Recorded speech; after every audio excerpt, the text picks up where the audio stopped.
देवहितं यदायुः स्वस्ति न इन्द्रो वृद्धश्रवाः स्वस्ति न पूषा विश्ववेदाः स्वस्ति नस्तार्क्ष्यो वरिष्ठनेमिः स्वस्ति नो बृहस्पतिर्दधातु। ॐ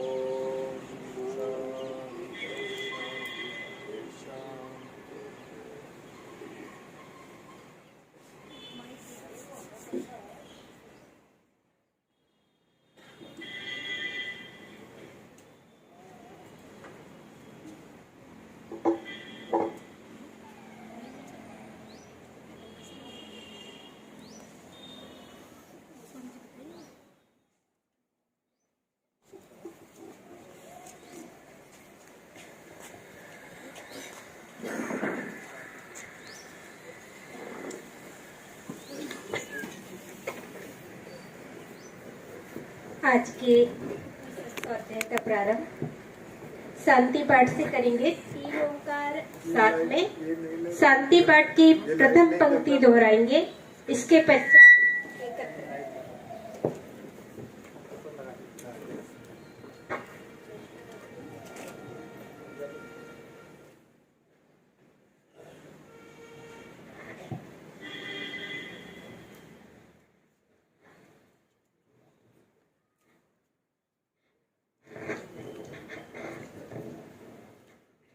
मेरुदंड सीधा, 3 ओंकार एकत्र।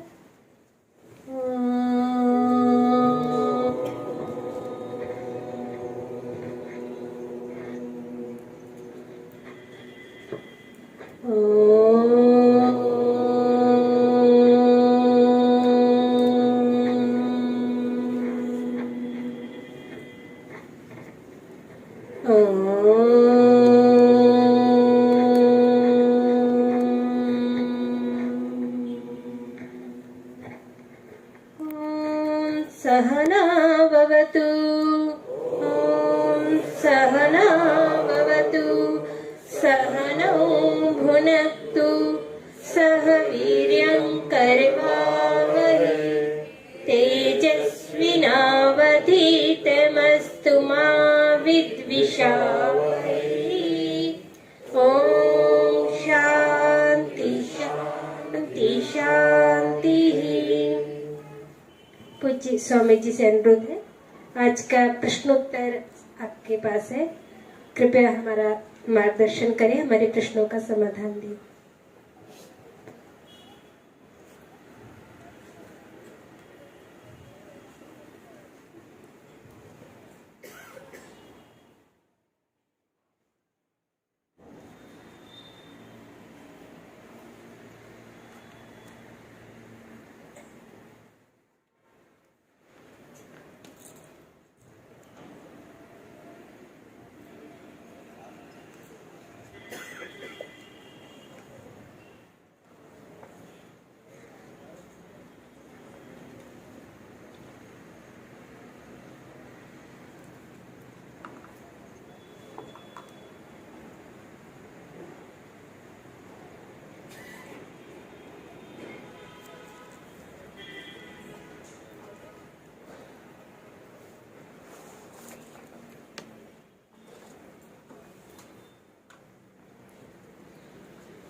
वसिष्ठम् शक्तिं जदत्पुत्रपराशरं च व्यासं शुकं गौडपदं महान्तं गोविन्दयोगीन्द्रमथास्य शिष्यम् श्रीशङ्कराचार्यमथास्य पद्मपादं च हस्तामलकं च शिष्यम् तं तोटकं वार्तिककारमन्यान् अस्मद्गुरून् सन्ददमानतोऽस्मि। शारदा शारदाम्भोजवदना वदनाम्बुजे सर्वदा सर्वदास्माकं सन्निधिं सन्निधिं श्रुतिस्मृतिपुराणानामालयं करुणालयं नमामि भगवत्पादं शङ्करं लोकशङ्करम्।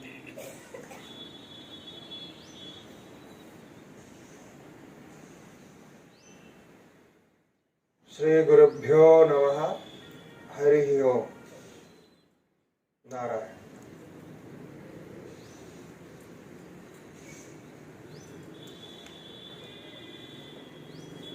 आज यह सत्र यहाँ जो 3 दिन से चल रहे थे विचार सत्र का समापन सत्र है। तो अब तक जो विचार हमने किया है वेद से लेकर के धर्मशास्त्रों का, सनातन धर्मशास्त्रों का एक सामान्य परिचय अपने जीवन के प्रायोगिक तल में कैसे समझ सकते हैं, इसी दृष्टि से परिचय दिया गया था। आज अंतिम सत्र में हम प्रश्नोत्तर पर विचार करेंगे, क्योंकि अब 3 दिन से जो कुछ विचार सुना है उस पर जो भी प्रश्न आए हैं उन प्रश्नों का यथासंभव विचार करेंगे। इसके पहले मैंने बीच में कहा था कि गर्भाधान आदि विषय में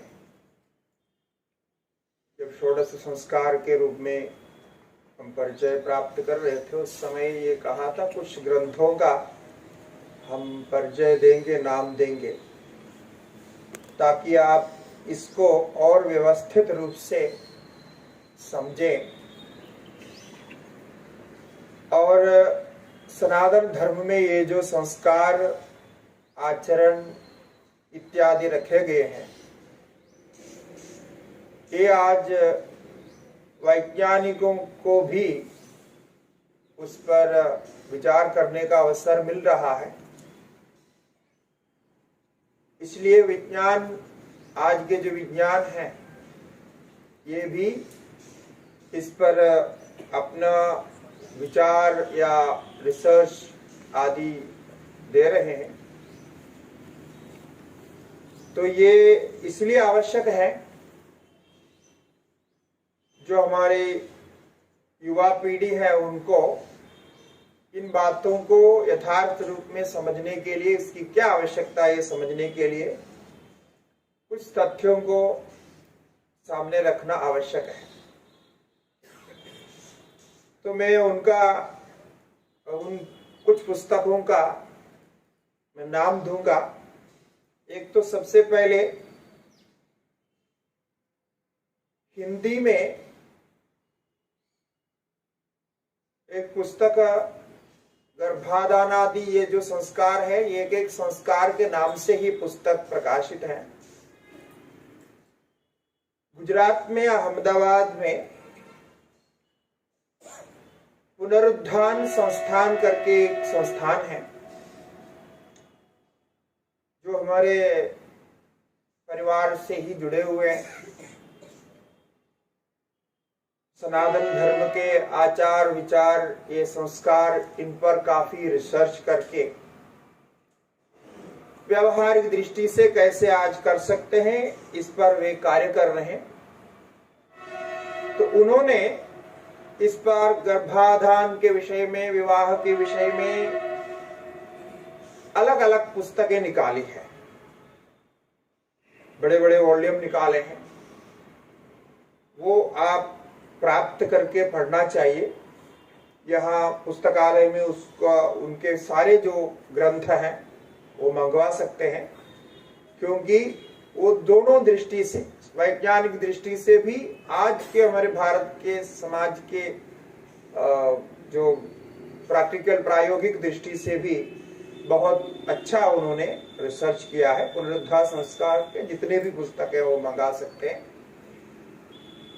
तो ये हो गया। और हमने कुछ साल पहले से ही इस पर कुछ कार्य करते हुए कुछ लोगों को, विशेष करके कुछ डॉक्टर्स हैं जो इस विषय पर अपना कार्य करना चाह रहे थे, तो उनको प्रेरित करते हुए गुजरात में अलग अलग जगह पे इसी विषय को समझाने के लिए, सिखाने के लिए क्लिनिक जैसा खोल दिए हैं। ये अहमदाबाद मणिनगर में एक है, वहाँ डॉक्टर स्नेहिल काले नाम से गायनेकोलॉजिस्ट हैं। वे इस कार्य को बहुत सुंदर ढंग से कर रहे हैं। वे भी, उनकी जो पत्नी है वो आयुर्वेद के डॉक्टर हैं। दोनों मिलकर के ये गर्भाधान संस्कार को पिछले कुछ सालों से काफी कार्यकारी रूप में कर रहे हैं। उसका अच्छा रिजल्ट भी आया है। इसी प्रकार गुजरात के नडियाद में एक संतराम मंदिर है। संतराम मंदिर में, वो मंदिर के माध्यम से भी इस विषय में अलग अलग नाम से, अलग अलग संस्कार के लिए उन्होंने क्लिनिक खोल रखा है। और वहाँ युवा जाते हैं, उनको ट्रेनिंग देते हैं, इसके बारे में समझाते हैं, और उसके लिए जो आवश्यक दवाई हो या अन्य चीजें हो, ये भी उपलब्ध कराते हैं। ये भी चल रहा है। तो इसका बहुत अच्छा परिणाम देखने को मिला है। और ये संस्कार के संबंध में पुस्तकों में यदि कहा जाए तो आर्य समाज ने भी बहुत सारे पुस्तकें इस विषय में प्रकाशित की है। तो उनके भी पुस्तक सारे हिंदी में आपको उपलब्ध होंगे, तो हिंदी में ये सारे पुस्तक मिल सकते हैं। किंतु इसके जो साइंटिफिक जो रिसर्च है, इसके लिए कुछ इंग्लिश के किताबें हैं जो विदेश से अथवा देश से भी प्रकाशित है। आजकल तो सब आपको ऑनलाइन मिल जाता है, जो मंगाना आप चाहें तो उसमें एक पुस्तक का नाम है the secret life of the unborn child. The secret life of the unborn child. ये बहुत अच्छे एक स्टडी है। ये काफी पहले आया था, लेकिन बहुत उपयोगी है। और दूसरी किताब है life in the वूम, the origin of health and disease. Life in the वूम, the origin of health and disease. और तीसरे हैं इस क्रम में द डेवलपिंग माइंड। ये बड़ी किताब है, लेकिन बहुत अच्छा इसमें ब्रेन के डेवलपमेंट के बेस पर क्या क्या असर पड़ता है, तो वो बहुत सुंदर से लिखा है। यदि इनमें से कोई डॉक्टर्स हैं तो उनके लिए भी ये बहुत अच्छा होगा। शायद कुछ लोग परिचित भी होंगे इससे, क्योंकि ये काफी पहले निकले थे। ये 99 में इसका प्रकाशन किया गया था। द डेवलपिंग माइंड बहुत प्रसिद्ध पुस्तक है। और आगे है प्री पेरेंटिंग, ये प्री पेरेंटिंग 2002 में प्रकाशित पुस्तक है। तो ये भी काफी अच्छी किताबें हैं। और द बायोलॉजी ऑफ बिलीफ, ये वर्ल्ड फेमस किताब है, बेस्ट सेलर है, द बायोलॉजी ऑफ बिलीफ।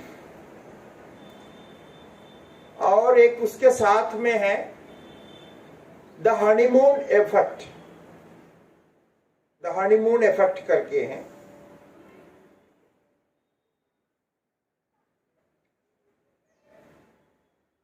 और ये भी थोड़ा साइंटिफिकली काफी अच्छी तरह से समझाने वाली एक किताब है, molecules of emotion, molecules of emotion. ये बायोलॉजी ऑफ बिलीफ और ये मॉलिक्यूल्स ऑफ इमोशन दोनों में काफी संबंध है, क्योंकि जो बायोलॉजी ऑफ बिलीफ आप पढ़ेंगे तो उसके साथ ये काफी मटेरियल प्रोवाइड करता है, मॉलिक्यूल्स ऑफ इमोशन।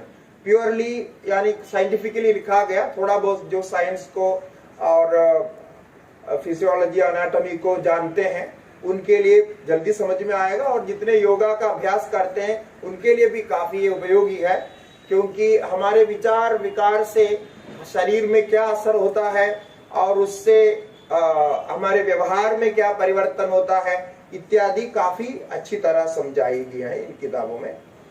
बाकी हमारे जो ट्रेडिशनली बना जो पौराणिक पुस्तकें हैं उनमें तो भरा पड़ा हुआ है। तो आप जैसे मैंने कहा गृह्य सूत्र, जितने प्रकार के गृह्य सूत्र हैं सब में ये संस्कारों के बारे में विस्तार से चर्चा है।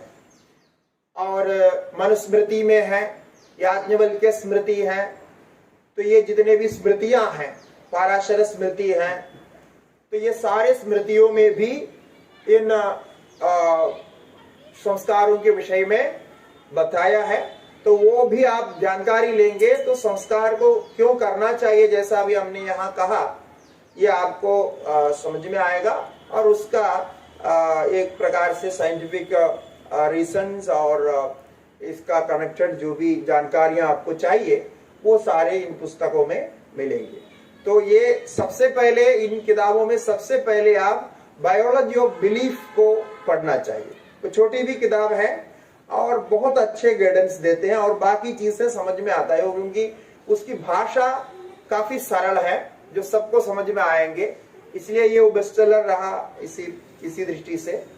तो हमारे जितने बिलीफ है, विश्वास है, जिसका क्या असर हमारे अंदर होता है, शरीर में होता है, और यदि संतान होते हैं तो संतान पर उसका क्या असर पड़ता है, ये हमारे धार्मिक दृष्टि और जन्म इत्यादि को लेकर के काफी अच्छा है। और उसमें पुनर्जन्म के बारे में भी बहुत सुंदर समझाया है कि जो पुनर्जन्म को कई लोग मानते हैं, कई नहीं मानते हैं, तो उसमें काफी अच्छी तरह से पुनर्जन्म क्यों होता है, क्यों मानना चाहिए, इसको काफी अच्छी तरह समझाया है। और पुनर्जन्म के बारे में तो बहुत सारे किताबें हैं, तो उसको तो आप देख ही सकते हैं, लेकिन ये इसी से कनेक्टेड मैंने बीच में वक्तव्य दिया था कि आपको बताएंगे, तो मैंने सोचा कि इसको भूल न जाऊं, तो पहले आपको ये कहा। हम आगे प्रश्नों का ही विचार करते हैं, क्योंकि जितना समय है काफी प्रश्न आए हुए हैं, तो प्रश्न लेते हैं।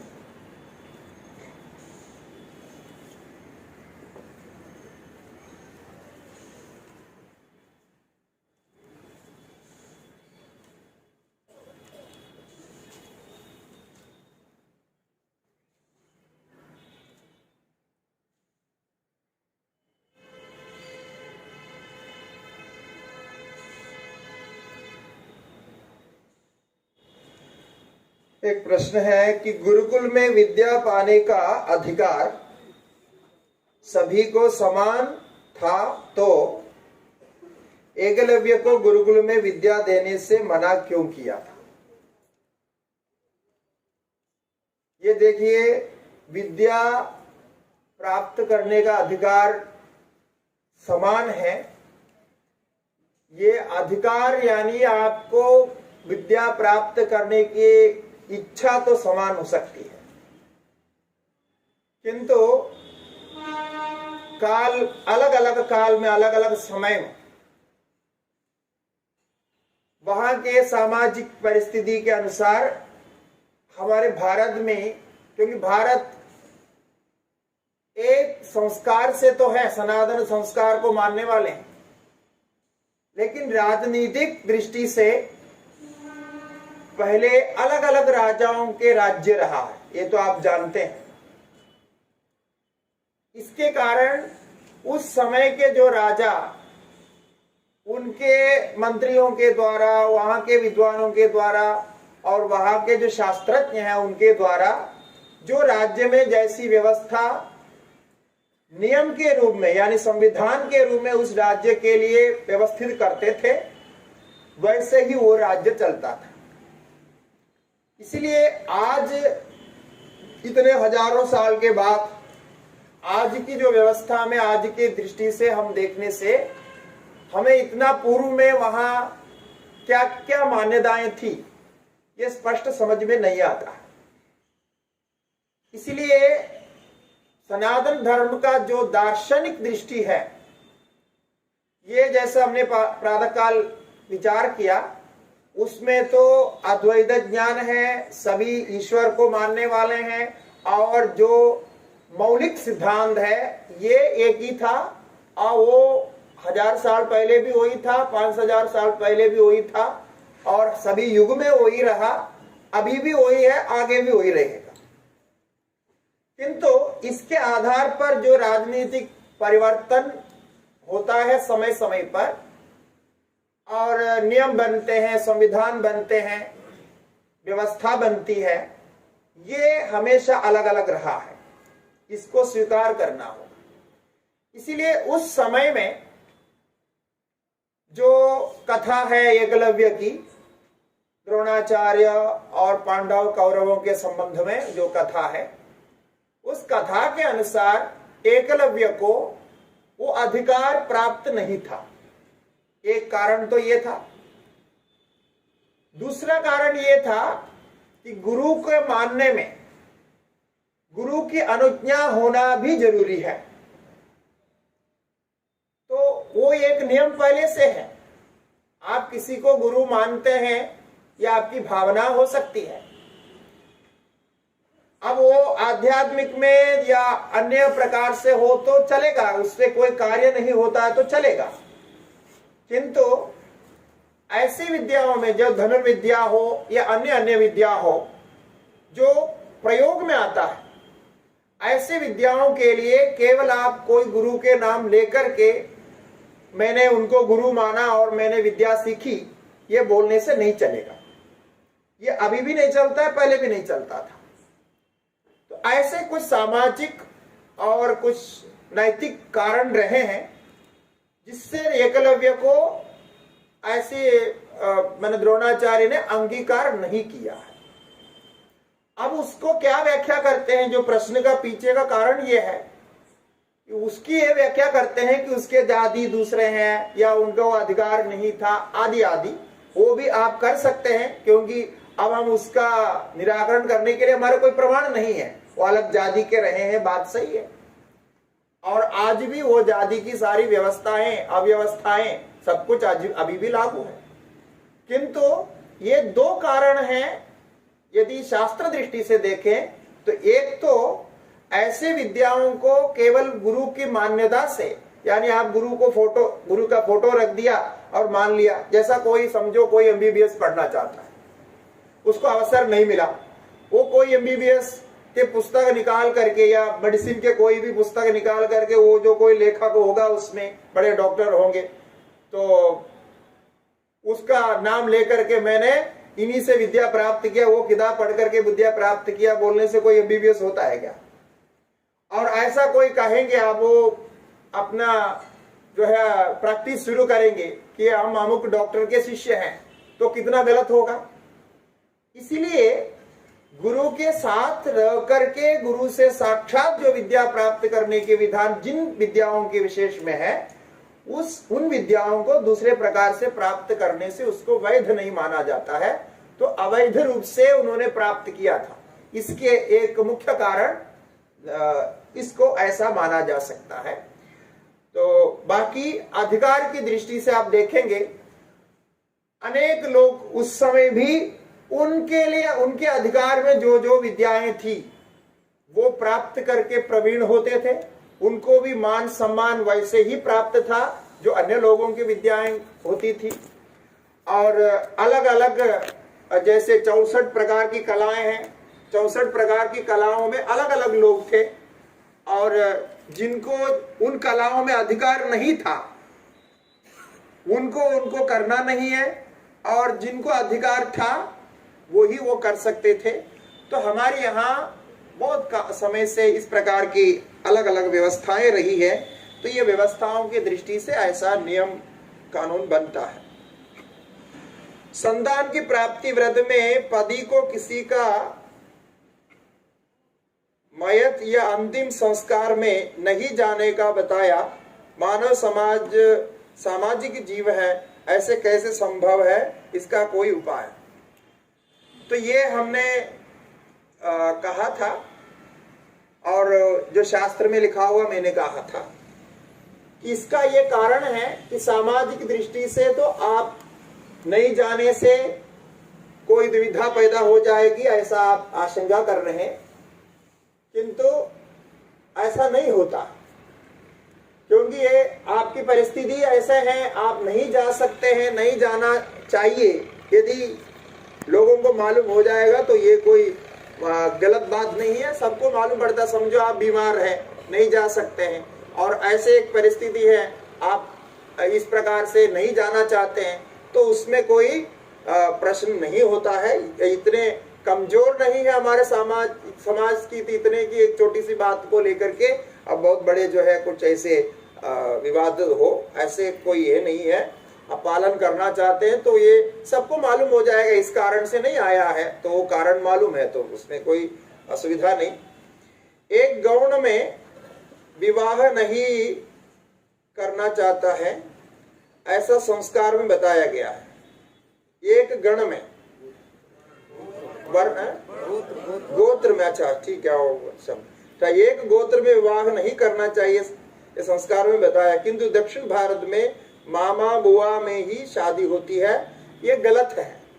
ये जो प्रथा आंध्रा से लेकर के आंध्रा, कर्नाटक, तमिलनाडु, केरल में भी कुछ कुछ है, तो ये प्रथा कभी काल विशेष में जैसा मैंने कहा कुछ ऐसी परिस्थिति रही होगी तो उस समय ये प्रथा चल पड़ी होगी, किंतु वो बिल्कुल अशास्त्रीय है।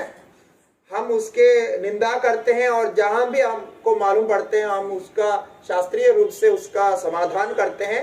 ये गलत प्रथा है, ऐसे नहीं होना चाहिए और ऐसे करने पर उसका कोई प्रायश्चित नहीं है, क्योंकि वो वंश उससे नष्ट होता है इस प्रकार से करने से। इसलिए उसको शास्त्रीय नहीं माना गया, शास्त्र में नहीं लिखा और कहीं भी उसको माना नहीं है। मनुस्मृति आदि में स्पष्ट निषेध किया है, ऐसा नहीं करना चाहिए। अगला प्रश्न है, किसी व्यक्ति या परिवार में कुल देवी का लोप हो गया हो और बड़े लोगों को भी ना पता हो तो कैसे पता लगेगा? ये प्रश्न कई बार हमारे पास आया है, क्योंकि ये जो समय बीत गया, समय के परिणाम का चक्र में हम अपने मूल को भी भूल गए हैं और मूल गांव हमारे कहाँ रहे, कुल देवी कुल देवता आदि कौन थे, क्या थे, ये कई लोग नहीं जानते हैं। तो इसके लिए तो ऐसा सीधा तो नहीं बता सकता है कि ये कैसे पता चलाए, लेकिन हम इतना कह सकते हैं कि आपके परिवार में आपका परिवार संबंधित कोई भी बुजुर्ग जो वृद्ध हैं, जीवित हैं, तो उनके पास जाकर के परामर्श किया जाए। शायद क्योंकि जब भी 100 साल, 80 साल, 75 साल के आसपास का जो परिवर्तन है उनको हमसे ज्यादा ज्ञान होगा, तो वो जरूर बताएंगे और हमने जैसे प्रश्न कई लोगों ने पूछा तो सबको हमने ये कहा, और कुछ लोगों को इस प्रकार जाके परामर्श करने के बाद मालूम हुआ है। और क्योंकि आजकल क्या अपने बुजुर्गों से इस प्रकार की बातें होती नहीं है, तो युवाओं को मालूम नहीं रहता है, तो आप अवश्य जाकर के परामर्श कर सकते हैं। यदि नहीं प्राप्त हुआ तो ये कहते हैं कि आपके जो परिवार माने वर्तमान स्थिति में जहां कम से कम 2 पीढ़ी से जहां रह रहे हैं, कम से कम 2 पीढ़ी से जिस स्थान में रह रहे हैं, वहां के जो स्थानीय देवता है, वहां के जो स्थानीय अधिष्ठान देवता जिसको हम कहते हैं, गांव के देवता जो भी होते हैं, उनको आप कुल देवी मानकर कार्य कर सकते हैं। ये एक विकल्प रूप में कहा गया, लेकिन मूल कुलदेवी को मालूम करना बहुत अच्छा है। ये इसलिए है, मैंने कहा भी था, आपको संकेत किया था कि कुल देवी का मतलब एक देवी देवता इस दृष्टि से नहीं है, क्योंकि हमारे पूर्वजों ने जिनसे सब कुछ आशीर्वाद प्राप्त किया है, क्योंकि पहले जो हमसे पूर्व जो रहे हैं, हमारे पितामह प्रपितामह आदि जो रहे हैं, वे तो आस्तिक थे ही, उनमें से कोई आपको नास्तिक नहीं मिलेगा। ये नास्तिकता तो आजकल की बात है, इसीलिए वे अवश्य ही अपने देवी देवताओं को आराधना करके ही अपने कार्यों को किए हैं। यहाँ तक खेती बाड़ी कृषि आदि करने के लिए भी देवता के आशीर्वाद लेते थे, इतना तक देवता को मानने वाले ही रहे हैं। इसी के कारण वो जो उनकी जो शक्ति है, आशीर्वाद है, हमारे अंदर मन में शरीर में, हम जैसे हम डीएनए की बात कर रहे थे, इसी के द्वारा आया हुआ है। और उसके साथ मिलते हुए यदि हम कार्य करेंगे, उसको सम्मान देंगे, तो उससे आपका स्वास्थ्य और इसी प्रकार बाकी आपके जीवन में जो प्राप्त करना है उसको प्राप्त करने में भी सहायता मिलेगी। और विशेष करके संतान परंपरा में अच्छे जो है उन्नति को प्राप्त करेंगे। बहुत कुछ है, क्योंकि कई ज्योतिषी के पास आप जाएंगे तो प्रायश्चित के रूप में सबसे पहले यही कहते हैं कि आप कुल देवता की पूजा करिए, कुल देवता को मानिए। तो कुल देवता के कोई भी संकल्प से आप नित्य आप जहाँ पूजा पाठ करते हैं, यदि समझो आपको फोटो नहीं है, आपके पास मूर्ति नहीं है, तो भी कोई एक पत्थर या कोई मूर्ति के आकार जो भी आपको लगे, वो रख करके कुल देवता के संकल्प से आप नित्य आराधना करते हो। संकल्प का बल होता है, वहां फोटो मिला कि नहीं मिला कोई बात नहीं है, उस हिसाब से उसको कर सकते हैं। तो वो करना अवश्य चाहिए। अगला प्रश्न है, वर्ण जन्म से है या कर्म से? क्योंकि आज तो वर्ण व्यवस्था है ही नहीं। ये प्रश्न भी हमेशा आता ही रहता है। बहुत समय से ये संशय चल रहा है, विवाद चल रहा है कि वर्ण को जन्म से मानना चाहिए, कर्म से मानना चाहिए। तो इसका कारण है कि हमारे शास्त्रों में बहुत जगह ऐसा मिलता है, ये जो वर्ण व्यवस्था आरंभ हुई, यानी जो 4 वर्ण का विभाग हुआ, ये अपने कर्मों को लेकर के कर्म के आधार पर विभाग हुआ, ऐसा दिखाई पड़ता है। शास्त्रों में ऐसा दिखाई पड़ता है। उसके लिए मैं स्थान भी बताऊं कहां कहां वो ऐसा कहा है। एक तो महाभारत में यदि इतिहास की दृष्टि से देखेंगे तो एक वर्णमिव आसेद युधिष्ठिरा, ऐसा भीष्म पितामह के उपदेश में शांति पर्व में भीष्म का पितामह स्वयं कह रहे हैं युधिष्ठिर को, हे युधिष्ठिर, पहले तो एक वर्णमेव आसीत, एक ही वर्ण था, ऐसा कहते हैं। दूसरा, हमारे उपनिषदों में बृहदारण्यक उपनिषद नाम के एक उपनिषद है। उस उपनिषद में प्रथमाध्याय के चतुर्थ ब्राह्मण, चतुर्थ भाग में 7वां 8वां आदि कंडिका है, वहां ब्रह्म विज्ञान की चर्चा है। जहां अहम ब्रह्मास्मि ये शब्द आप सुने होंगे, अहम ब्रह्मास्मि शब्द आता है, उसके बाद में वहां चर्चा है। तो वहां ये कहते हैं कि इसको क्यों बना, ये जो व्यवस्था है इसको कैसे बनाया, उसके लिए कहते हैं कि पहले यज्ञ करना है। यज्ञ करना है, यज्ञ करने का अर्थ है कि देवताओं से प्रार्थना करना और इष्ट सिद्धि के लिए, आपको इष्ट सिद्धि प्राप्त करने के लिए जो भी अभिमत इष्ट देवता है उस फल के लिए प्रार्थना करना। इसको मैं थोड़ा विस्तार से बता रहा हूं क्योंकि ये विषय ऐसा है, ऐसा ऊपर से बोल करके तो आपको समझ में नहीं आए। तो ऐसा करना है, तो उसके लिए यज्ञ है। अभी भी यज्ञ चलता है, अथवा कोई भी पूजा पाठ जो दिव्य शक्ति प्राप्त करने के लिए, दिव्य आशीर्वाद प्राप्त करने के लिए हम करते हैं। तो वहां ये कहा कि पहले जो देवता सृष्टि करता है, वो स्पष्ट रूप से लिखा है कि यज्ञ रूप कर्म को संपन्न करने के लिए उन्होंने सबसे पहले प्रथम वर्ण को सृजन किया, यानी ब्राह्मण वर्ण को सृजन किया, और उनको कहा कि आप यज्ञ संपन्न करो। किंतु लिखते हैं तब नहीं हो पाया, क्योंकि केवल एक वर्ण ब्राह्मण वर्ण सोचने से सब यज्ञ संपन्न नहीं हो सकता। तो हो सकता है कुछ काल तक वो किए होंगे, बाद में कुछ अव्यवस्था हो गई होगी तो वो फिर आगे नहीं कर सके। तो उन्होंने अनुरोध लेकर के प्रजापति ब्रह्मा जी के पास गए और बोले कि हम यज्ञ तो कर पा रहे हैं, लेकिन हमारे लिए सुरक्षा की चिंता है। जो कुछ हम सामग्री लाते हैं या जो भी हम करते हैं उसके लिए कुछ सुरक्षा व्यवस्था होनी चाहिए, और हमारे गांव के रक्षा के लिए भी कुछ व्यवस्था होनी चाहिए, तब जाकर के हम आराम से यज्ञ कर पाएंगे। तब प्रजापति ने कहा ठीक है भाई, तब तो ऐसा करते हैं, और कुछ लोगों को उसमें से अलग किया। ऐसा है, उनमें से ही कुछ अलग करके उनको क्षत्रिय बना करके, क्षत्रत्राणाद त्रायते इति क्षत्रिय, माने क्षत्रिय माने रक्षा करना उनका मुख्य कर्तव्य है, राज्य की रक्षा करना।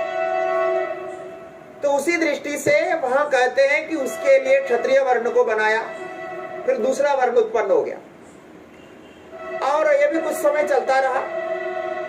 और उसके बाद फिर ये दोनों मिले, बोले कि इससे तो होगा नहीं, अब हम एक यज्ञ करने बैठे हैं, वेद पाठ करने बैठे हैं, और दूसरा तो रक्षा करने के लिए तैयार है, लेकिन खाएंगे पिएंगे क्या, कैसे होगा, फिर आगे चलेगा कैसे, क्योंकि आबादी बढ़ रही है।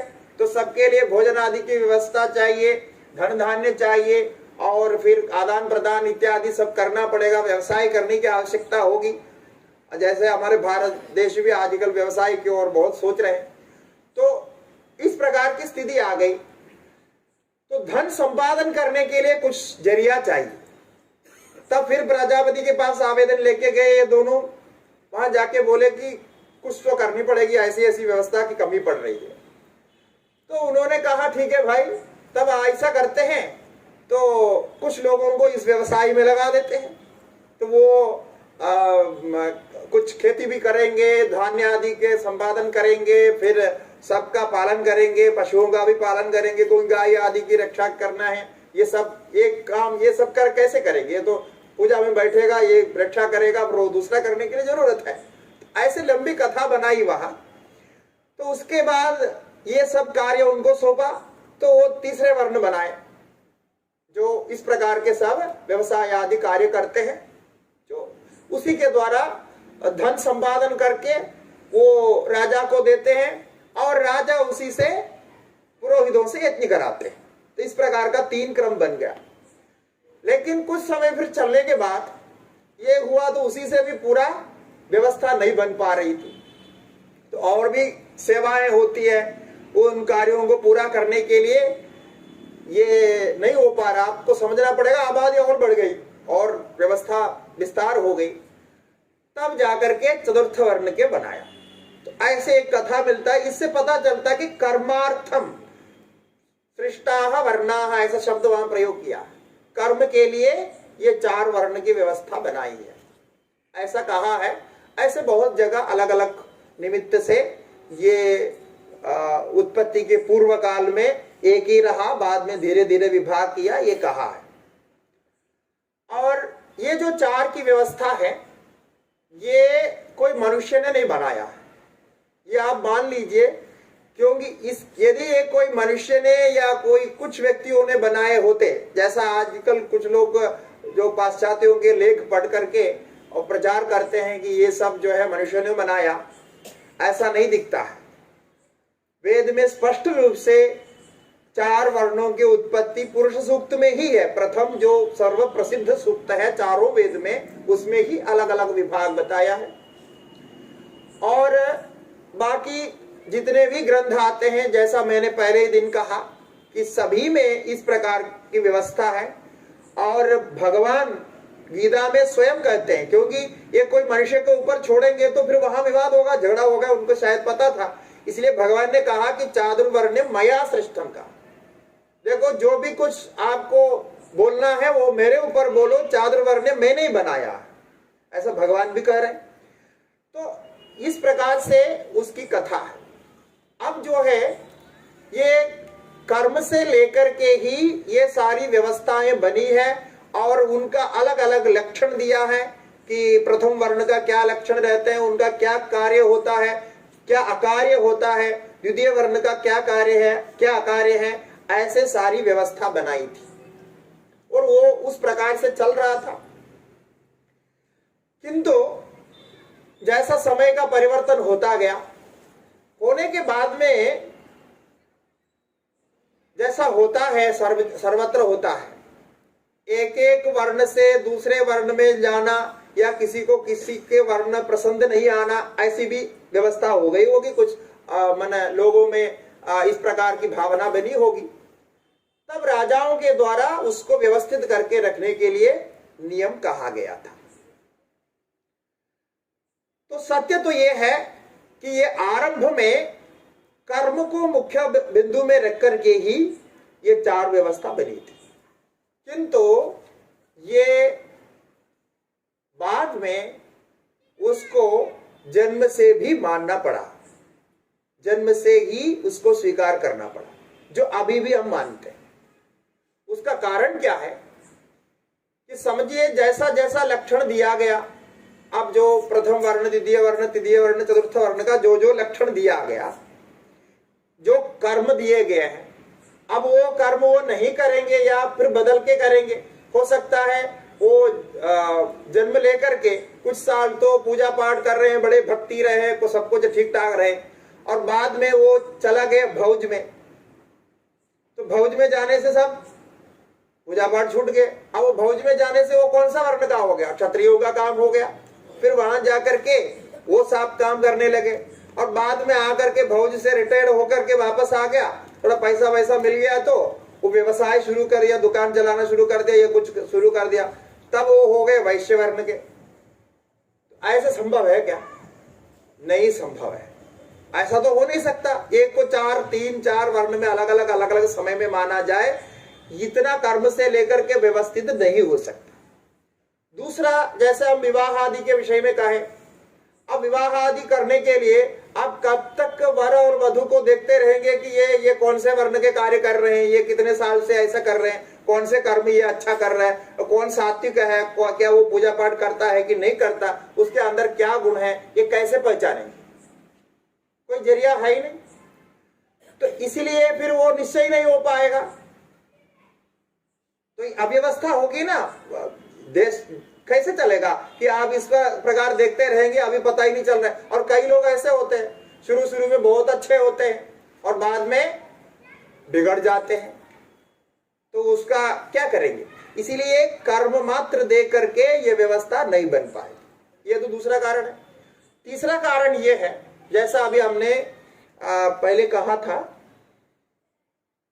कुछ स्मेल आ रहा है जलता हुआ,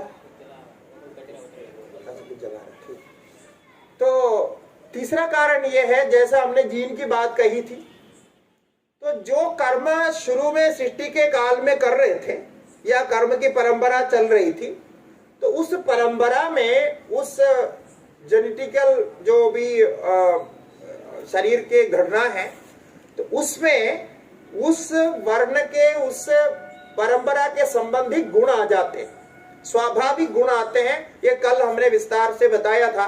जो जीन के बारे में जानते हैं, शरीर शास्त्र को जानते हैं, ये सब जानते हैं कि उसका उस परंपरा का अपना कुछ गुण रहता है और साक्षात पिता से 50% गुण आते हैं पुत्र, और धीरे धीरे 25% इस प्रकार से भेद होता है। तो ये सारे जो है कारण है कि हम ऐसा उसको कर्म दे करके निश्चय नहीं कर सकते हैं, तो जन्म को भी साथ में लेना होगा। अब इस स्थिति में जन्म को कर्म को दोनों को लेकर के शास्त्र कहता है कि यदि कोई व्यक्ति अपने जन्म से तो एक वर्ण में है लेकिन कर्म से दूसरा कार्य करता हुआ आ रहा है, ऐसे में उसको क्या करना है, उसको कैसे व्यवस्थित करना है? तो शास्त्र तो ये कहता है कि उसके लिए यदि कर्म संबंधी कार्य है, यानी प्रायोगिक जो कार्य व्यावहारिक कार्य है, उसके लिए तो उसको समझाना पड़ेगा कि आपका ये कर्तव्य करने से आपको अच्छा होगा, क्योंकि कर्म में जो कुशलता है, एफिशिएंसी जिसको हम बोलते हैं, ये एफिशिएंसी हमारे जन्म से जन्मजात आता ही है, और वो पूर्व जो गुण है हमारे जीन के द्वारा आता है, इसलिए उसको मानना पड़ेगा।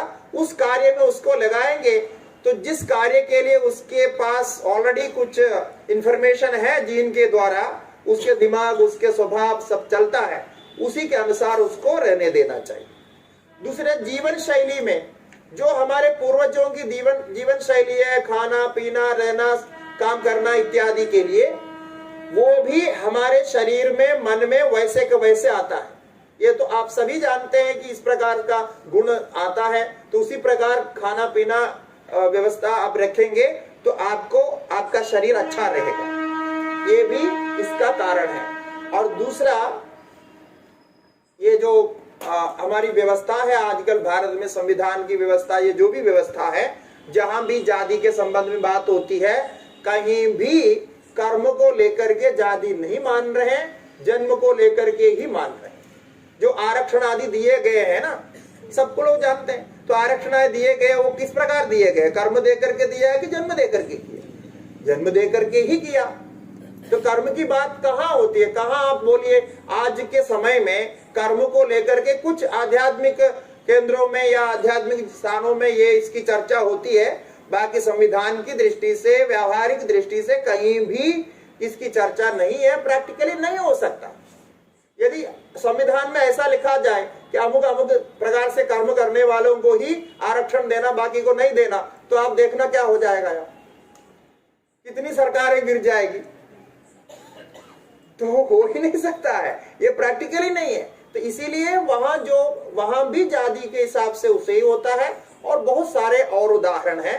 मैंने इस विषय को बहुत विस्तार से उसके आदि काल से लेकर के कैसे कैसे कौन से परिवर्तन हुआ, इसको खूब स्टडी करके और हमारे संविधान के अनुसार भी, और जो भी आचार्यों ने इन विषय पर चर्चा की है उनके सबके उदाहरण लेकर के, जैसे रामानुजाचार्य आदि हैं, उनके उदाहरण लेकर के विस्तार से बताया है कि हमारे आश्रम के एक यूट्यूब चैनल है आदिशंकर ब्रह्म विद्यापीठम नाम से, आदिशंकर ब्रह्म विद्यापीठम यूट्यूब चैनल में आप जाएंगे, प्ले लिस्ट है, वहां प्ले लिस्ट में अपशूद्र अधिकरण नाम के एक अधिकरण नाम से एक लेक्चर है, तो उसमें 13-14 वीडियोस हैं इसी विषय पर, बहुत विस्तार से सारे वहां बता दिया है।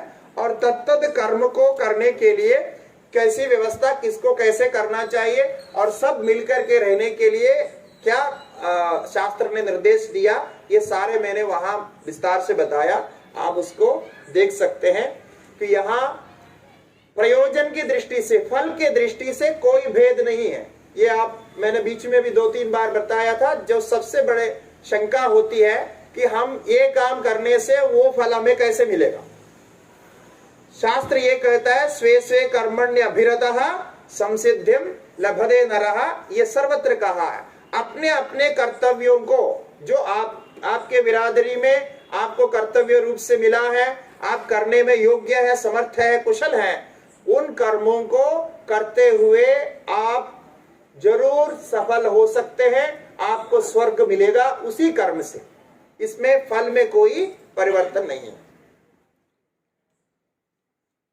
अगला क्वेश्चन है, सनातन धर्म में दाह संस्कार के पूर्व शव को रखकर लोग पत्थर लेकर चक्कर लगाते हैं, क्या कारण है और यह कहां से प्रारंभ हुआ?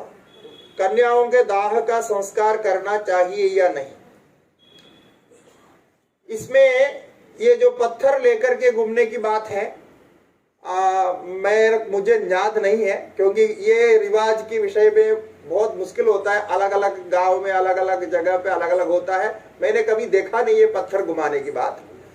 तो घड़ा लेकर के, घड़ा में पानी भर के, वो संस्कार का मुख्य अंश है, उसको घुमाने के बाद में सिर के तरफ फोड़ते हैं, ये देखा गया है।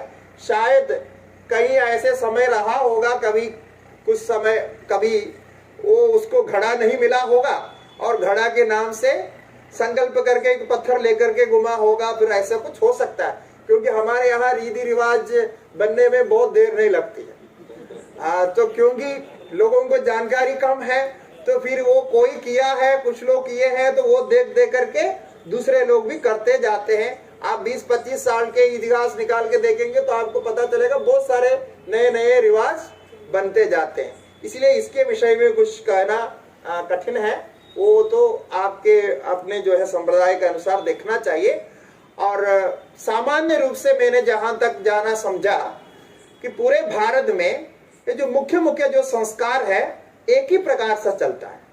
ये भी एक अद्भुत है, इतने विशाल देश में भी ये संस्कार के जो मुख्य अंश है, जैसा विवाह संस्कार हो, अंत्येष्टि संस्कार हो, जात कर्म हो, नामकरण हो और चूड़ाकरण हो, ये इत्यादि जो संस्कार जो अभी प्रचलित हैं, ये लगभग एक ही प्रकार से चलता है। थोड़ा बहुत तो इधर उधर भेद हो सकता है, लेकिन उसके मूल रूप तो समान है। ये दिखाता है कि हमारी संस्कृति हमेशा एक रही है, वो केवल नगरों में नहीं है। आप आदिवासियों के पास जाएंगे, जंगलों में भी हम यात्रा करते रहते हैं, यहाँ मध्य प्रदेश में भी हमने कई बार यात्रा की है, तो वहां भी जाएंगे तो उनके पास भी लगभग यही है। उनको किसी ने सिखाया नहीं है, वहां कोई पंडित तो रहा नहीं, वो संस्कृत नहीं जानते, ना कोई वेद पाठ इत्यादि जानते, तब भी उनके जो मुख्य संस्कार की समानता है। ये एक अद्भुत है कि ये कैसे ये सब पालन करते थे। और कन्याओं के विषय में और जो ब्रह्मचारी हैं, इनके दाह संस्कार के विषय में कुछ विधियों में भेद है। जिनका विवाह नहीं हुआ है, ये केवल कन्या नहीं, जो लड़के भी होंगे जिनका विवाह नहीं हुआ है, उनको ब्रह्मचारी मानते हैं, अविवाहित। तो अविवाहितों का संस्कार करने में थोड़ा भेद है, वो भी इस प्रकार से अलग अलग समाज में अलग अलग प्रकार से हैं। तो उनका जो शेष क्रिया आदि नहीं होते, तो शेष क्रिया बोलते हैं, माने संस्कार करने के बाद में इत्यादि करते हैं, वो प्रायः नहीं होते हैं। तो ऐसा देखा गया है। जो साल में जो पक्ष होता है, पितृपक्ष, जो नवरात्रि के बाद में आता है, जो पितृपक्ष आता है, तो पितृपक्ष के जो 15 दिन है, उनमें एक दिन इन सबके लिए समर्पित है। तो उस प्रकार क्रियाकर्म करते हैं। बाकी क्रियाकर्म इनका शेष क्रियाकर्म नहीं होते हैं, लेकिन सामान्य संस्कार, वो लौकिक अग्नि जिसको कहते हैं, आग जला करके सामान्य संस्कार होते हैं, ऐसा देखा है। ये पुरुष के लिए भी कन्याओं के लिए भी समान है।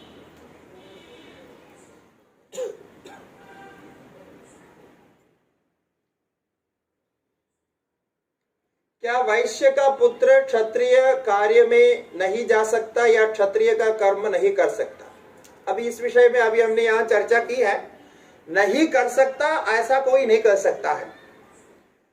कहने का तात्पर्य इतना ही है कि यदि आप अपने ही पैतृक परंपरा के अनुसार जो कर्म कला आपको प्राप्त है, उसको यदि आप करेंगे तो उसमें आप जल्दी सफलता को प्राप्त करेंगे। उसमें आपका जन्मजात प्रावीण्य होता है और उसमें सरलता से, सहजता से आप कामयाब हो सकते हैं।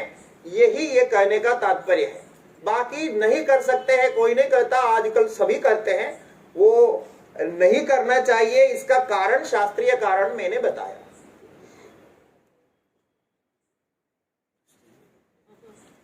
बहुत सारे प्रश्न हो गए, जितना होगा उतना करेंगे। तो यहाँ प्रश्न है मन को लेकर के। मन क्या है, क्या इसकी गेदी होती है? तो मन क्या है पूछने पर ये तो जो पूछ रहे हैं वही मन है, जो विचार कर रहा है। तो मन क्या है, ये जो विचार कर रहे हैं ना, वही आपका मन है। और इसकी गेदी होती है और सबसे गतिमान मन है। आपको याद होगा श्री महाभारत में यक्ष प्रश्न है, यक्ष प्रश्न। यक्ष ने युधिष्ठिर को प्रश्न किया था। उन प्रश्नों में एक प्रश्न ये भी था, इस सृष्टि में सबसे गतिशील तत्व क्या है? तो उन्होंने कहा मन। तो मन में गति होती है, लेकिन इन मन की गति सूक्ष्म होती है। मन की गति जैसे गाड़ी की गति या अन्य की गति जैसे नहीं होती है, ये इनकी गति सूक्ष्म होती है, हमारे अंदर ही ये चलता रहता है। और मन की गति में देश काल यानी समय, टाइम एंड स्पेस नहीं होता है, उससे परे होते हैं, इतने तीव्र होते हैं, इतने तेज होते हैं। माना आप इधर बैठे बैठे आप मुंबई पहुंच सकते हैं, बैठे बैठे आप कन्याकुमारी पहुंच सकते हैं, बैठे बैठे आप हिमालय में पहुंच सकते हैं। एक क्षण क्या, एक सेकंड से भी कम लगता है। तो इतने तेज है, आप विचार करते हुए वहां पहुंच जाते हैं। और जितने आपके मन में शक्ति, सामर्थ्य, ध्यान के द्वारा मन एकाग्र होगा और ब्रह्मचर्य के द्वारा मन में शक्ति का ओजस शक्ति रहेगी, उतने आप तेज सोच सकते हैं, अधिक स्मरण कर सकते हैं और अनेक विषयों को व्यवस्थित रूप से समझ सकते हैं। ये मन की विशेष स्थिति रहती है। यह अच्छा प्रश्न है मन के बारे में।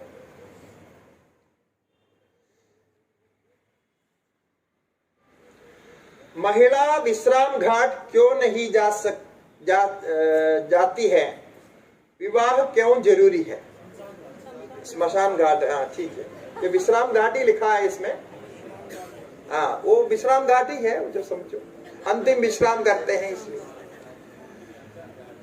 ये देखिए, ये हमारे पहले पूर्वज जो भी ऋषि मुनि रहे हैं, वे कितने अच्छे ज्ञान रखते थे, उनका ज्ञान कितना सही था।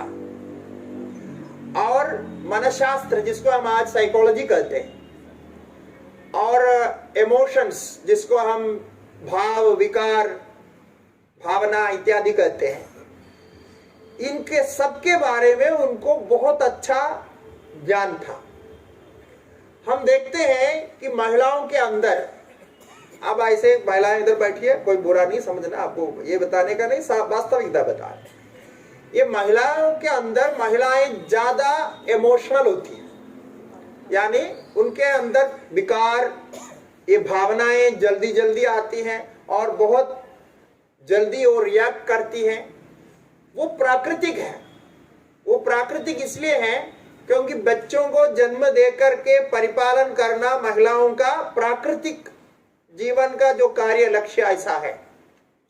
ये केवल मनुष्यों में नहीं है, सभी प्राणी में है। इसीलिए उनके अंदर तेज भावनाएं होती है। क्रोध आएंगे, कोई भी भावना आएंगे, तेज होती है, ये शास्त्र में स्पष्ट लिखा है। इसीलिए घाट पर, घर में तो रोती ही है, जब कोई अपने निकट के लोग का शरीर होता है तो बहुत रोती है, और सबसे ज्यादा आप देख सकते हैं महिलाएं ही रोती है। और फिर वो एक प्रथा भी बन गई है। ऐसा तो कहीं शास्त्र में नहीं लिखा है कि मरने के बाद में रोना चाहिए, ऐसा तो नहीं लिखा, हमने देखा नहीं अभी तक। किंतु कई कई गांव में, कई जगह आपके यहाँ भी होंगे शायद, मरने के बाद यदि उस घर में कोई रोना सुनाई नहीं पड़ा तो लोग बोलते कैसे लोग हैं, अरे कोई मर गया वो रोता भी नहीं है। ये प्रथा जैसी चल पड़ी है। वस्तुतः इसका कोई शास्त्र प्रमाण, कोई कारण नहीं है। आपको रोना ही चाहिए ऐसा नहीं है। उल्टा ऐसे भी कई गांव हैं, भारत में ही है, कई गांव हैं जो वनवासियों में है और अन्यत्र भी कई गांव हैं। और हमने सुना है अंडमान निकोबार द्वीपों में और अन्यत्र भी कई ऐसे हैं कि वहां मरने के बाद लोग रोते नहीं है, रोने को बुरा मानते और मरने के बाद संतोष से आराम से भोजन करते हैं, सब कुछ ऐसे भी है। तो ये जो भावनाओं का उद्वेग होता है माताओं के अंदर, इसके कारण उनको वहां तक नहीं ले जाते हैं। और कई बार आप देखे होंगे वो वहां तक जाने के लिए भी उत्सुक नहीं होते हैं, उनको अच्छे नहीं लगते हैं और आवश्यक भी नहीं समझते हैं। उस दृष्टि से उनको घाट तक नहीं ले जाते हैं और घर में ही वे अपने संभालते हैं। यही है विवाह क्यों जरूरी है। विवाह बहुत जरूरी है और विवाह के बिना व्यवस्थित रूप से, जैसे हमने वर्णन किया था गत कक्षाओं में, विवाह के बिना हमारी संस्कृति नहीं है। विवाह के जीवन के, गृहस्थ जीवन के बिना धर्म नहीं है, गृहस्थ जीवन के बिना संस्कृति नहीं है, गृहस्थ जीवन के बिना हमारे देश नहीं है, कुछ नहीं है। इसलिए गृहस्थ जीवन, व्यवस्थित रूप से गृहस्थ जीवन चलाना चाहिए। और बाकी जो भी कुछ लोग हैं जो गृहस्थ जीवन के लिए तैयार नहीं, उनके मन तैयार नहीं है, मन नहीं बनता है और जन्म से ही वैराग्य में है, उनको बाह्य सुखों में कुछ आनंद नहीं आता है, ऐसे जन्म से ही उनका होता है ऐसा गुण और इस प्रकार वैराग्य, पक्का वैराग्य होता है, तो उनको गृहस्थ जीवन में नहीं जाना चाहिए। क्योंकि वैराग्य के साथ गृहस्थ जीवन में जाएगा, फंस जाएगा। हमने कई गृहस्थ को देखा है, वो वैरागी थे और बाद में जाकर के किसी कारण से विवाह किए और आधा अधूरा में छोड़ करके चले गए। अब ये गलत होता है। एक बार आप किसी विवाह करने के बाद किसी को जीवन देते हैं तो आपको साथ रहना ही होगा और पूरा निभाना ही होगा। यदि नहीं करते हैं तो उसका पाप लगता है, शाप लगता है। तो प्रकृति के नियम के वो विरुद्ध है। या तो आप जाएं और पूरे अच्छी तरह संभालें या फिर नहीं जाए। ये दो विकल्प ही आपके पास है। तो नहीं जाने के लिए आपको पक्का वैराग्य होना चाहिए। वैराग्य होगा आप साधु बन सकते हैं अथवा आप नैष्ठिक ब्रह्मचर्य पालन करके अपने जीवन सेवा में लगा सकते हैं, साधन में लगा सकते हैं, जो चाहे वो कर सकते हैं। ये हमारे धर्म में दोनों प्रकार का माना गया है। लेकिन सामाजिक दृष्टि से, धर्म की व्यवस्था की दृष्टि से, धर्म को आगे बढ़ाने की दृष्टि से विधिवत, जैसा हमने कहा उसी प्रकार गोत्र आदि सब देकर के विधिवत विवाह करें और दोनों बहुत प्रसन्न रूप से साथ में जीवन चलाएं और जो कुछ भी संसाधन उपलब्ध है, आपको जो कुछ प्राप्त होता है उसी से अच्छा जीवन चलाएं। और आगे के जो जमाना, आगे के जो अभी समय आ रहा है, ये आपके लिए बहुत अनुकूल है और हमारे भारत अभी विकसित होते जा रहा है। तो आपको गृहस्थाश्रम चलाने में कोई कमी नहीं पड़ेगी, यह हम गारंटी देते हैं। तो इसीलिए वो सब कुछ आपको, नौकरी भी मिलेगी, पैसा भी होगा, सब कुछ होगा। क्योंकि जब राज्य विकसित होगा तो हमें फायदा नहीं होगा। जो हम जैसे साधु लोग हैं, हमें क्या फायदा होने वाला, हमारा तो कोई है ही नहीं। तो फायदा होगा तो आप गृहस्थों को ही फायदा होगा। इसलिए आप अवश्य जो है विवाह करिए, अच्छी तरह अपना गृहस्थाश्रम चलाइए।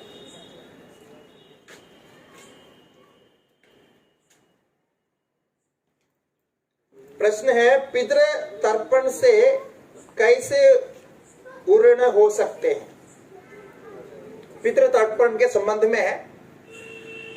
पितृ तर्पण शब्द का अर्थ होता है पितरों को प्रसन्न करना, तृप्त करना। तर्पण शब्द का अर्थ है तृप्त करना। यह तृप्ति शब्द है, संतृप्ति, ये तर्पण शब्द से संबंधित है।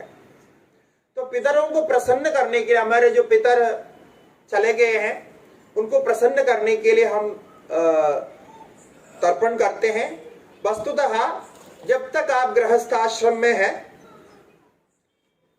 और वानप्रस्थ तक संन्यास लेने के पहले तक, यदि आप संन्यास लेते तब नहीं है, संन्यास के पहले तक आप पितृ ऋण से, देव ऋण से, ऋषि ऋण से प्रत्यक्ष मुक्त नहीं हो सकते। और वो मतलब वो करते रहना पड़ेगा, समय समय पर जो श्राद्ध करना होगा, तर्पण करना होगा, वो करते रहना होगा। और ये जो 3 ऋण हैं, ये हमारी संस्कृति में इसी के आधार पर सारी ये जो कर्म कांड बने हुए हैं, ये सब इसी के आधार पर बने हुए हैं। और पितर हमेशा हमारा साथ रहेंगे जब तक आपका शरीर है।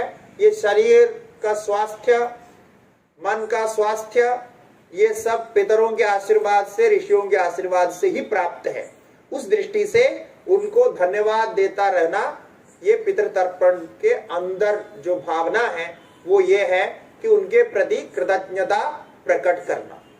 और ये गृहस्थ जीवन में अति आवश्यक माना गया है, तो ये तर्पण आदि करना आवश्यक है, इसलिए आप जरूर उसको करते रहेंगे। उससे यानी वो श्राद्ध, तर्पण इत्यादि से मुक्त होने के लिए कई विधा बताते हैं। जैसे आप गया में श्राद्ध किया, ब्रह्म कवाल में श्राद्ध किया, तो फिर नहीं करना चाहिए, आवश्यक नहीं है, तर्पण करने के बाद आवश्यक नहीं है कहते हैं। लेकिन उसमें यह है कि वहां करने के बाद भी, वहां करने से फल होता है, पूरा फल होता है। वो क्या होता है कि बीच में आप कोई छोड़ दिया या बीच में किसी कारण से आप कर नहीं पाए इत्यादि, जो आपसे अपराध हो गया है, उन सबका परिहार, प्रायश्चित्त वहां होता है। किंतु उसका ये मतलब नहीं आगे आप फिर बिल्कुल ही तर्पण ना करें, ऐसा अर्थ नहीं है। ऐसा हमारे आचार्य लोग कहते हैं और शास्त्र में भी ये दिखा है कि आप जब तक करते रह सकते हैं करना है, और जब आप वृद्ध हो जाते हैं, कर नहीं पाते हैं, तो आपका कर्तव्य अपने पुत्रों को या अपने जो निकट रिश्ता है जिनको सौंप सकते हैं उनको आप सौंप सकते हैं। उद्बोधन में हनुमान जी का जिक्र नहीं हुआ। हनुमान जी भगवान या देवता, तो हनुमान जी को हम पूर्ण रूप से भगवान मानते हैं, क्योंकि जितने भगवान के लक्षण कहे गए हैं वो सारे लक्षण हनुमान जी में प्राप्त है, इसलिए हनुमान जी भगवान है, इसमें कोई संशय नहीं है। देवता कोटि में तो श्री राम जी भी देवता कोटि में नहीं है, मैंने कहा था, क्योंकि उनके नाम से वेद में सोहाकार मंत्र नहीं है, वे अवतार में आते हैं और हनुमान जी भी अवतार में आते हैं। प्रश्न है, साधु बनना सरल है या कठिन? ये तो या तो साधु बन के देखना पड़ेगा, नहीं तो मैं जो बोल रहा हूं वो मानना पड़ेगा बहुत कठिन है। आज समाज में प्रेम विवाह हो रहे हैं, इसका भविष्य क्या होगा? माता पिता भी क्यों बच्चों से कहते हैं कि आप स्वयं खोज लीजिए जिसे पसंद करके उनके साथ ही विवाह कर देंगे, उनके साथ विवाह कर देंगे, ऐसा कह रहे हैं।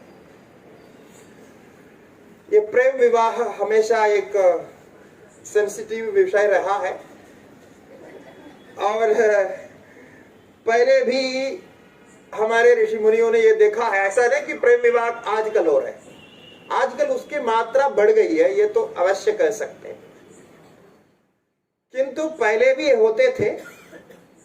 जो 8 प्रकार के विवाह कहे गए हैं उनमें एक गंधर्व गांधर्व विवाह है। गांधर्व विवाह एक रीति है।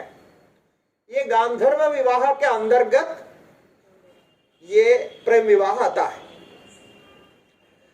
तो उसमें क्या है, गांधर्व विवाह में क्या कहा कि एक स्त्री एक पुरुष दोनों अपने मन से, यानी दोनों विवाह के योग्य अवस्था में आ गए और अपने मन से एक दूसरे को पसंद करते हैं और चुन लेते हैं, साथ में रहने को निश्चय करते हैं।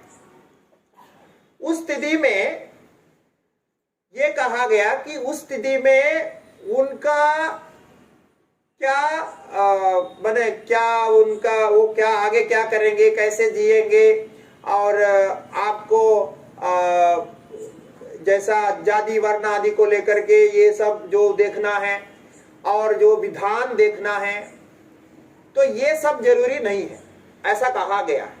क्योंकि उनका मन योग, यानी हमारे यहाँ ज्योतिष शास्त्र में विवाह के पहले अलग अलग योग कहा है, उसमें 10 प्रकार के योग हैं।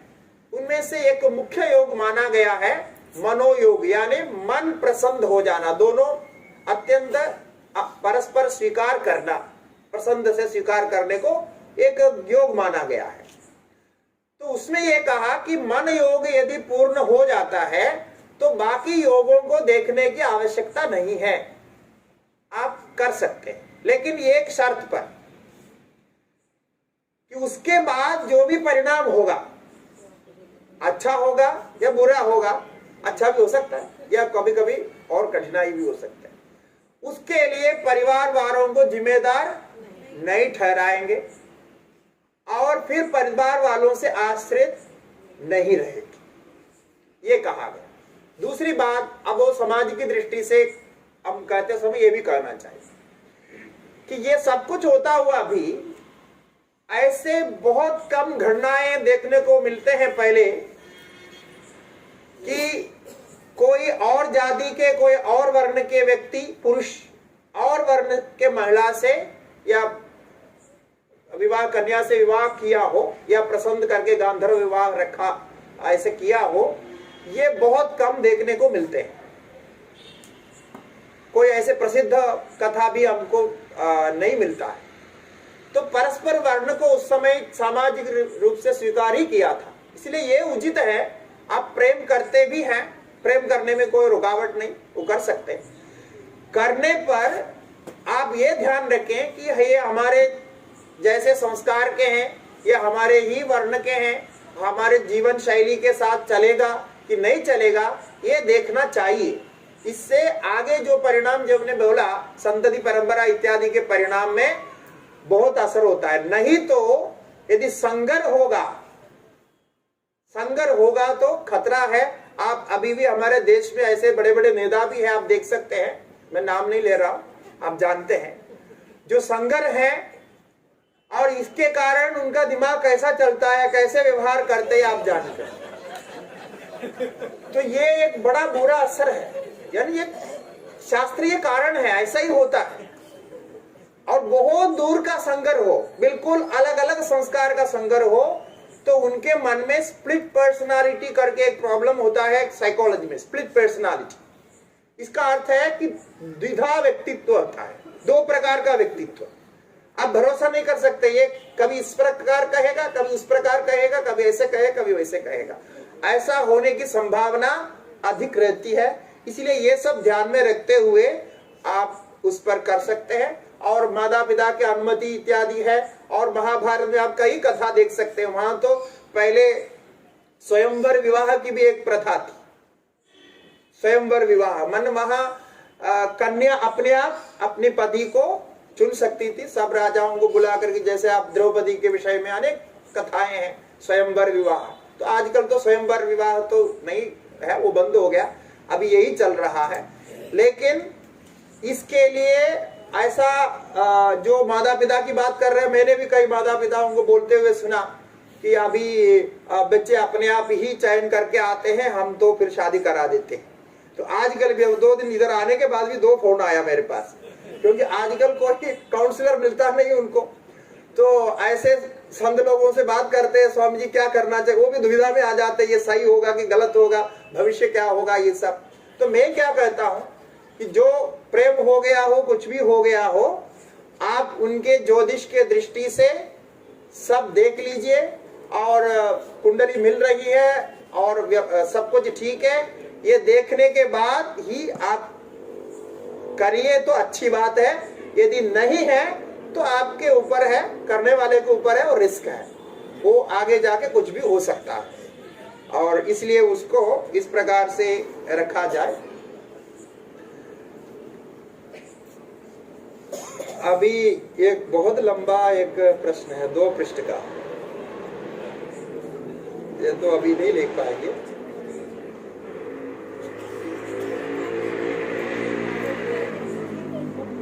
क्या? हाँ, अभी ये समय भी हो गया, एक आध ले ले।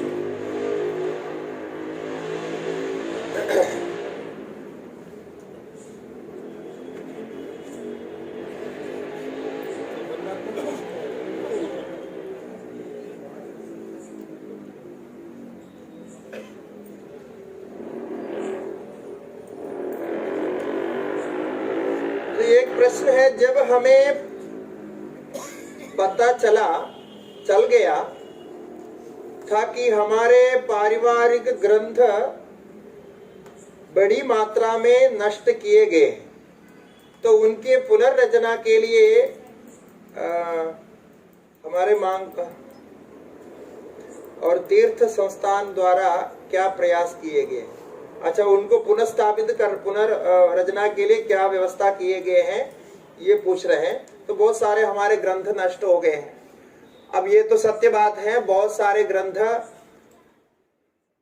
कालचक्र में, और जो परिवर्तन, राजतंत्र का परिवर्तन आया, उसी के कारण भी संरक्षण ना होने के कारण बहुत सारे ग्रंथ नष्ट हो गए, जो जीवन के लिए बहुत आवश्यक है, ऐसे ग्रंथ नष्ट हो गए हैं। तो अभी जो नष्ट हो गए हैं उनको तो वापस ला नहीं सकते हैं, किंतु अभी के जो सरकारें हैं ये प्रयास कर रही हैं। बहुत सारे ग्रंथ हमारे विदेश चले गए हैं, यहाँ से उठा करके वे ले गए हैं, उनको भी धीरे धीरे वापस लाने का प्रयास चल रहा है, और कुछ कुछ लाए हैं। कुछ सामग्रियां जो पहले लेके गए हैं वो सब वापस ला रहे हैं। और भारत में भी अभी भी बहुत सारे ग्रंथ है जो अप्रकाशित है। ऐसे ग्रंथ बड़े बड़े जो पुस्तकालय और पांडुलिपि शेखर जहाँ भी है भंडार, वहाँ रखे हुए हैं, तो उनको धीरे धीरे प्रिजर्व करने के लिए, उनको संरक्षित करने के लिए कार्य चल रहा है भारत में सभी। और ये कार्य पिछले 10-11 साल में बहुत तेजी से चल रहा है, और हम भी 1-2 से जुड़े हुए हैं। तो अलग अलग भाषाओं से अलग अलग माने तरह के ग्रंथ, तो ये सब चल रहा है। और जो पुरानी हमारी कलाएं थी, 64 प्रकार की कलाएं, और कला के संबंध में बहुत सारे ग्रंथ हैं, तो ये भी अभी लुप्त हैं। तो उन ग्रंथों को भी वापस लाने का प्रयास बहुत तेजी से चल रहा है। तो हम आशा करेंगे कुछ साल में ऐसे अमूल्य ग्रंथों का हमें देखने को मिलेगा। तो ये हम व्यवस्था दृष्टि से देखते हैं। सनातन धर्म में जाति व्यवस्था नहीं है, सिर्फ वर्ण व्यवस्था समाज में संचालन का, वो आगे शब्द समझ में नहीं आ रहा है, तो वही है, वर्ण जाति व्यवस्था नहीं है, वर्ण व्यवस्था ही संचालन के लिए है। ऐसी परिस्थिति में जब व्यक्ति अपने वर्ण व्यवस्था के अनुरूप कार्य नहीं करता, तो विवाह संबंध का आधार क्या होगा, और उससे उत्पन्न संतानों का वर्ण संकर है अथवा नहीं। तो ये देखिए, बहुत अभी अभी हमने उसी पर चर्चा की है, और मैंने आपको अपने जो है इसके बारे में भी बताया। लेकिन इसमें एक बिंदु है कि यदि कोई वर्ण व्यवस्था को नहीं मानते हैं, जाति व्यवस्था को नहीं मानते हैं, तो उनका विवाह कैसे होगा, और वो विवाह होने पर वो संकर कैसे बनेगा, ये प्रश्न है। और इसका सरल उत्तर ये है कि आपके मानने से नहीं मानने से, जाति आपके मानने से होती है, नहीं मानने से होती है, ऐसा नहीं है। वर्ण भी आपके मानने से होते हैं, नहीं मानने से होते हैं, ऐसा नहीं है। ये व्यवस्था बनी हुई है और चली आ रही है, आप मानो न मानो, इसका प्रयोजन कार्य तो होगा ही। जैसा बहुत सारे लोग कहते हैं कि हम भारत के वर्तमान जो स्थिति है, जो नियम है, कानून है या व्यवस्था है, इसको नहीं मानते हैं, हम अलग व्यवस्था को मान रहे हैं, या कुछ कुछ ऐसे प्रकार के करते रहते हैं। ये तो संभव ही नहीं। जो बना हुआ है, अब वो बनकर के इतने साल हो गया, वो बनते वक्त भी हम ही इधर थे या हमारे पूर्वज इधर थे, और हम ही ने बनाया, हमारे द्वारा ही संचालित है, और हम ही सरकारों को चुनते हैं क्योंकि ये गणतंत्र चल रहा है। इस स्थिति में हम ऐसा कह नहीं सकते हैं कि जो व्यवस्था चल रही है, जो कार्य चल रहे हैं, सरकार देश चल रहा है, ये हम नहीं मानते। ये कहना गलत है मेरी दृष्टि से। मैं ऐसा कभी नहीं मानता, क्योंकि गणतंत्र का अर्थ ही होता है उसका पूरा अधिकार प्रत्येक व्यक्ति में। प्रत्येक व्यक्ति, आप सरकार को चुनते हैं, आप मंत्री को, प्रधानमंत्री को, मुख्यमंत्री को, व्यवस्था को आप चुनते हैं, और उसके बाद आप कह रहे हैं हम नहीं मानेंगे। ऐसा नहीं हो सकता। आप कहेंगे हमने वोट किसी और को दिया और सरकार किसी और की आ गई। इसका यह अर्थ है कि ये व्यवस्था में आपका वोट पक्ष में हो, प्रतिपक्ष में हो, दोनों ही सरकार चुनने के लिए काम आते हैं। क्योंकि गणतंत्र में पक्ष प्रतिपक्ष के बिना सरकार नहीं बनती है। तो आप ही बना रहे हैं, क्योंकि आप कोई पक्ष में वोट दे रहे हैं तो या विपक्ष में वोट दे रहे हैं, दोनों लेकर के ही वहां जाकर के कार्य करते हैं। दोनों के लिए वहां पहुंचने के बाद, पार्लियामेंट में पहुंचने के बाद अथवा विधानसभा में पहुंचने के बाद में समान अधिकार होता है। वो सबको समान रूप से ही वहां देखा जाता है। ये तो आप लोग मालूम है। इसीलिए ये मानने नहीं मानने से नहीं होगा, व्यवस्था है। यदि आप व्यवस्था को बदलना चाहते हैं तो आपके हाथ में अधिकार है। आप उस अधिकार का, वोट का अधिकार का प्रयोग करिए, प्रयोग करके आप बदलिए, क्योंकि बदलने का काम भी जनता ही कर सकती है, बनाने का काम भी जनता ही कर सकती है, सुधार का काम भी जनता ही कर सकती है, और हमारे हाथ में ही पूर्ण रूप से अधिकार है। इसलिए ये सोच करके हमेशा आप तैयार रहिए कि हम ही अपने ऊपर राज्य कर रहे हैं, कोई दूसरा नहीं है। यही गणतंत्र का सिद्धांत है। इसलिए ये मानने नहीं मानने से नहीं है। उसका जैसा अभी हमने कहा, हमने उसका शारीरिक कारण बताया, सामाजिक कारण बताया, और कर्म व्यवस्था की दृष्टि से कारण बताया। यदि ये व्यवस्था को कुछ किसी भी हद तक, किसी भी प्रकार से हम नहीं मानेंगे, आगे जाकर के बहुत सारी कंफ्यूजन होगा। और विदेशों में आप इसका उदाहरण देख सकते हैं। वहां जो अव्यवस्थाएं बन रही है, जैसे जैसे वो लोग भी कर रहे हैं, और वहां लोग स्टडी करने के बाद ये बता रहे हैं कि सनातन धर्म में इतने साल ये धर्म इस प्रकार चल रहा है, इसका कारण ये हो ना हो, ये सारी ये व्यवस्था ही इसके कारण है कि कुछ प्रकार से वो चल रहा है। तो एक और प्रश्न लेकर के मैं इस प्रसंग को समाप्त करूंगा, क्योंकि समय हो गया है, आप लोगों को जाना भी है।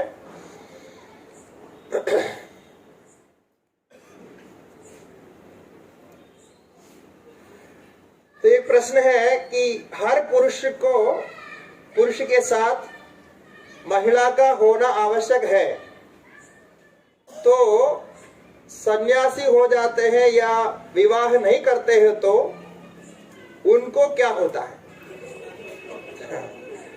ये आया था, पहले भी ये प्रश्न आया था, इसका उत्तर दिया। देखिए, जो हमने प्रस्ताव रखा आपके सामने, ये एक सामान्य नियम और प्राकृतिक जो नियम है इसके अनुसार रखा गया था। किंतु ये सृष्टि के आदिकाल से ही इसमें विकल्प भी चलता आया है। जैसे ये जो विकल्प की बात है ये सभी में है। वर्ण व्यवस्था में भी विकल्प है, जाति व्यवस्था में भी, सामान्य व्यवस्था और वैकल्पिक विशेष यानी स्पेशल केसेस, ये सब में होता है, सब जगह होता है। लेकिन जो विशेष होते हैं ये सामान्य नियम नहीं होता है। विशेष का मतलब विशेष ही होता है ना, तो सामान्य नियम के अंतर्गत नहीं होता है। तो क्या हुआ था कि सबसे पहले ब्रह्मा जी ने सृष्टि की, सृष्टि करके सनकादि 4 ऋषियों को बनाया। ठीक है, आपने सुना होगा, सनकादि ब्रह्मा जी के मानस पुत्र हैं। उनका बनाने का उद्देश्य था ब्रह्मा जी का ये जाके भूमंडल में प्रजाओं की सृष्टि करें, यानी संतान परंपरा को बढ़ाएं और अपने सृष्टि को विस्तार करें। इस उद्देश्य से सनकाद ऋषियों को बनाया था। किंतु सनकाद ऋषि उत्पन्न होते ही उन्होंने मना कर दिया। उन्होंने बोला हम ये सृष्टि संसार के चक्कर में नहीं पड़ेंगे, हम तो बद्रीनाथ चले और तपस्या करेंगे। ये बोला, वो वैराग्य हो गए और चल पड़े। कुमार अवस्था में ही बद्रीनाथ की ओर चले पड़े। वो तो फिर आए ही नहीं। अब क्या है कि फिर ब्रह्मा जी को चिंता हो गई, अरे ऐसा हो गया, कुछ गलत हो गया कि हमने सोचा कुछ और बच्चे हो गए ऐसे। तो फिर उन्होंने और कुछ सोच के, कुछ शायद कुछ मंत्र तंत्र किया होगा, कुछ बदल के फिर से सृष्टि बनाई, प्रजापतियों की सृष्टि की। जो उनके प्रजापति है, मानस पुत्र है, कश्यप आदियों के सबके संकल्प से प्रजापतियों की सृष्टि की। और उसके बाद फिर प्रवृत्ति मार्ग की दृष्टि से आपको मालूम है, देवहूति इत्यादि के जो क्रम है उसी से सृष्टि आरंभ हो गई और दैत्य, आदित्य, राक्षस जो भी है सभी प्रकार के बन गए और इस प्रकार से सृष्टि आगे बढ़ती गई। और तब से लेकर के आज तक भी ये सृष्टि में ये चली आ रहा है। तो कुछ लोग ऐसे जन्म से ही विरक्त होते हैं, विरक्ति के प्रति उनके आसक्ति होती है, संसार से कोई लेना देना उसको नहीं होता और उनको संसार में फंसाने पर भी वो रुकते नहीं। जैसे आप सिद्धार्थ गौतम बुद्ध जी के बारे में तो सुने ही है। उनको पिताजी ने बहुत संभाल करके बाहर नहीं निकाला। शायद कोई ज्योतिष ने बताया था कि ये बाहर निकलेगा तो खतरा है, फिर वो चले जाएगा, ऐसा किसी ने बताया था। तो इसलिए उन्होंने बाहर नहीं निकाला था। विवाह आदि कर दिए, सब कुछ गृहस्थ बसाने के लिए सब कुछ कर दिया, लेकिन किसी कारणवश जब वो बाहर निकले और कुछ निमित्त देखा और देखने के बाद तुरंत वहीं विरक्त हो गए और घर छोड़ करके चले गए। तो ये तो घटनाएं हैं। इसीलिए ये जो सामान्य नियम है ये है कि दोनों को बनाया है, पुरुष और स्त्री को आधा आधा बनाया और फिर उनको मिलाने का ये सब जो है विवाह कार्य के द्वारा सब होता है। लेकिन सन्यासियों के लिए अलग है और जो विवाह नहीं करते हैं उनको हम नैष्ठिक ब्रह्मचारी या ब्रह्मचारी नैष्ठिक ब्रह्मचारी बोलते हैं। तो वो भी आजीवन अविवाहित रहते हुए समाज की सेवा करते हैं या गुरु की सेवा करते हैं, संस्थाओं की सेवा करते हैं, लोगोपकारार्थ कार्य करते हैं। इसके लिए मैं एक सुंदर घटना बताऊं जो आप लोग सुनने से अच्छा लगेगा कि भगवत्पाद शंकराचार्य जी के बारे में आपने सुना होगा। शंकराचार्य जी का जन्म दक्षिण प्रांत में केरल में कालाडी नाम के गांव में हुआ। तो उनके माता पिता के एक ही पुत्र थे और वो भी बहुत तपस्या करने के बाद में शंकराचार्य जी का जन्म हुआ। और बाल्यकाल में उपनयन आदि होने के बाद में विद्यालय में जाकर के सारे अभ्यास किए और वो जन्मजात जो है सिद्ध पुरुष थे, इसके कारण सारे वेदों का सब जल्दी अभ्यास हो गया, सब कुछ हो गया। उसके बाद में उनको कहीं से माना वो कोई मंदिर में जाते हैं, वहां कोई संत आता है, वहां इस प्रकार के कोई प्रवचन इत्यादि सुनते हैं। सुनने के बाद में उनके मन में वैराग्य आता है और वो अपने लक्ष्य को बनाते हैं कि मुझे सन्यासी बनना है और सनातन धर्म का उद्धार करना है और ये जो अद्वैत ज्ञान है, वेदांत का ज्ञान का प्रचार करना है, उसके लिए गोविंद भगवत पाद के पास जाना है। ये कथा कोई मंदिर के उत्सव के प्रांगण में सुनते हैं, ऐसी कथा है। तो वो सुनने के बाद उनके मन में आ गया। छोटा बच्चा है तो अभी 8 साल का भी नहीं हुआ था। तो मन आते हैं तो पिताजी पहले ही चल बसे और माताजी केवल माताजी ही है। तो माताजी को आकर के इच्छा प्रकट करते हैं मुझे सन्यास लेना है। तो माताजी रोने लगती है कि ऐसे कैसे होगा, मैं अकेला हूं, मेरा ये कि तुम पुत्र हो तो तुम ऐसे सन्यास लोगे इत्यादि इत्यादि कहते हैं। वो होता ही है, जैसा घर हर मादा और ऐसे ही व्यवहार करती है। तो इस प्रकार कहते हैं, तो वो सारे शास्त्र सुनाते हैं। तो ऐसा नहीं करना चाहिए, माता पिता की सेवा करना पुत्रों का धर्म है, और गृहस्थ जीवन होने से ही पुण्य मिलता है, और यदि गृहस्थ जीवन नहीं है तो वो पाप है, गलत है, इत्यादि इत्यादि सब कुछ सुनाते हैं। तो उन्होंने देखा, उस अवस्था में बाला शंकर ने देखा कि ये माता जी मानने वाली नहीं है। वो अपने भगवान से प्रार्थना करते हैं, भगवान कुछ ना कुछ मार्ग दिखा देना कि मुझे तो यहाँ से निकलना है, और माता जी की अनुमति के बिना नहीं निकल सकते। ये नियम शास्त्र बताता है। शास्त्र में ये नियम लिखा है कि यदि आपको घर छोड़ के जाना है, संन्यास में जाना है, तो यदि माता जी जीवित हैं तो माता जी के अनुग्रह आशीर्वाद के बिना आप माता जी को छोड़ नहीं सकते। ऐसा छोड़ करके संन्यास देने जाएंगे तो आपको पाप लगेगा। आज भी हमारे यहाँ सब जगह ये पूछते हैं कि उनको जो भी हमारे पास साधक आते हैं उनको भी हम पूछते हैं कि आप माता जी से परमिशन लिया कि नहीं लिया। आजकल हम लिखित भी लेने के प्रयास करते हैं। और दूसरा, यदि पत्नी है, विवाहित हो गया पत्नी है, तो घर छोड़ के जाने के लिए पत्नी का परमिशन चाहिए संन्यास लेने के लिए। पत्नी के साक्ष्य में ही वो छोड़ सकते हैं, नहीं तो नहीं छोड़ सकते। तो पत्नी मना करने पर नहीं जा सकते, ऐसा नियम बना के रखा है पहले से। तो अब ये नियम था, इसी के अनुसार आचार्य जी ने ये प्रयास किया, तो माता जी अनुमति देती नहीं और देने वाली भी नहीं थी। ऐसे में भगवान से प्रार्थना करते हैं तो भगवान कुछ मार्ग दिखाते हैं। जब प्रातःकाल स्नान के लिए वो पूर्णा नदी में स्नान करने जाते हैं तो उस समय मगरमच्छ बालशंकर को पकड़ते हैं, और फिर जो है वो मगरमच्छ के मुख में रहते हुए चिल्लाते हैं कि ऐसा है कि मुझे लगता है कि यदि आप संन्यास लेने की अनुमति देंगे तो मगरमच्छ छोड़ेंगे, यदि नहीं तो मगरमच्छ खा लेंगे। ऐसे करके वो घोषणा करते हैं, चिल्लाते हैं। तो फिर माता जी क्या करेगी, अब बच्चा मरने से तो अच्छा है, कम से कम जीवित रहेगा, संन्यास लेगा तो ठीक है। तो इस प्रकार रोती रोती वो मान लेती है, चलो तुम बच करके आ गया तो तुमको संन्यास में जाने की हम अनुमति दे देंगे। फिर वो बच के आता है, फिर आशीर्वाद लेते हैं, संन्यास लेते हैं। वहां एक सुंदर प्रसंग है, यदि आप समय कभी मिला तो ये प्रसंग पढ़ लेना बहुत जरूरी है कि हम सबके लिए, सब साधकों के लिए, जो हम देश सेवा के लिए, धर्म की सेवा के लिए लगते हैं, उनके लिए एक बहुत बड़ा उपदेश है।